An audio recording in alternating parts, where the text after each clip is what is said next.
On ne parle pas de diplomatie, on parle de survie arithmétique. Le Canada vient de rejeter l'accord de libre-échange avec la Chine. Pourquoi ? Parce que le coût de la désobéissance à Donald Trump est devenu mathématiquement insupportable. Regardez cet angle mort, 2,5 milliards de dollars.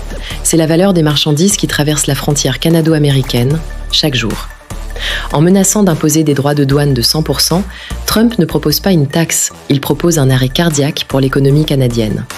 Si Ottawa avait signé avec Pékin, le PIB du Canada aurait pu chuter de 3 à 5% en un seul trimestre. Le chantage est chirurgical. L'industrie automobile canadienne est totalement intégrée au marché américain. Une taxe de 100% rendrait chaque voiture fabriquée en Ontario invendable à Détroit. Le Premier ministre canadien n'avait pas le choix.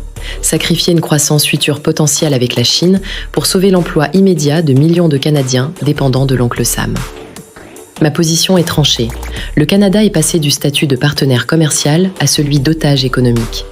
La Chine, c'est 1,4 milliard de consommateurs, mais les USA, c'est le seul client qui paye les factures du Canada aujourd'hui.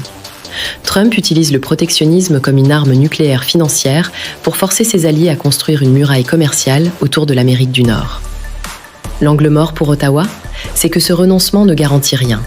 Trump a prouvé qu'il peut changer les règles du jeu en un tweet. Aujourd'hui, il exige le rejet de la Chine. Demain, ce sera quoi ? La fin de la souveraineté sur les ressources naturelles canadiennes pour alimenter l'industrie américaine ? Le Canada a choisi son camp par la force. Mais dans ce nouveau monde de 2026, choisir son camp, c'est aussi accepter son maître.